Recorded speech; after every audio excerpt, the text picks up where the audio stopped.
Malaysia کی city Malacca میں گزشتہ دنوں دعوت اسلامی کے تحت تاجر اجتماع کا انعقاد کیا گیا، جس میں ملاکا و اطراف کے مختلف علاقوں سے مختلف شعبۂ زندگی اور بزنس کمیونٹی سے وابستہ اسلامی بھائیوں سمیت مقامی عاشقان رسول اور مبلغین دعوت اسلامی بھی شریک ہوئے۔ تلاوت قرآن پاک اور نعت رسول مقبول سے تاجر اجتماع کا آغاز کیا گیا اور پھر نگران ملائیشیا کابینہ نے نیکی کی دعوت پیش کی، جبکہ رکن شورا حاجی محمد امین اتاری نے سنت بھرا بیان کیا۔ دوران بیان رکن شورا نے اچھی نیتیں کرتے رہنے اور نیک اعمال کرنے سمیت رزق کی حلال کمانے اور کھانے کی ترغیب دلائی۔ اسی کے ساتھ دعوت اسلامی کی دینی کاموں میں حصہ لینے کا ذہن بھی دیا۔ سنت بھرے بیان کے بعد رکن شورا نے دعا بھی کروائی۔ یا اللہ تو بہت کچھ تو معاف کر دیتا ہے، یا اللہ تجھے ملیشیا میں مدفن بزرگوں کا واسطہ ہم پر رحمت کی مدد فرما، یا اللہ ہم نے آزمائش میں مبتلا نہ کر، یا اللہ ہمارے دکھوں کو سکھوں میں تبدیل کر دے، ہمارے اسلامی بھائیوں کے چہروں پر مسکراہٹیں آ جائیں، یا اللہ یہ خوش باش ہو جائے، یا اللہ ان کی مشکلات دور ہو جائیں۔ اجتماع کے اختتام پر صلاۃ و سلام بھی پڑھا گیا۔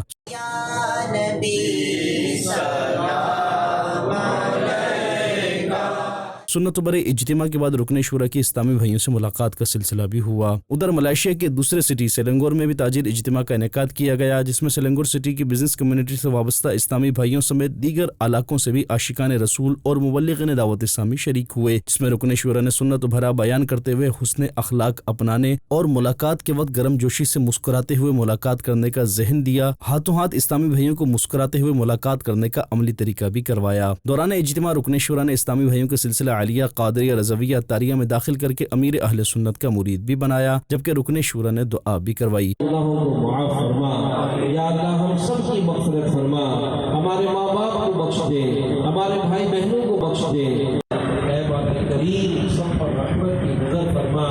تاجر اجتماع کے اختتام پر صلاۃ و سلام پڑھا گیا اور عاشقان رسول کی رکن شورا سے ملاقات کا سلسلہ بھی ہوا۔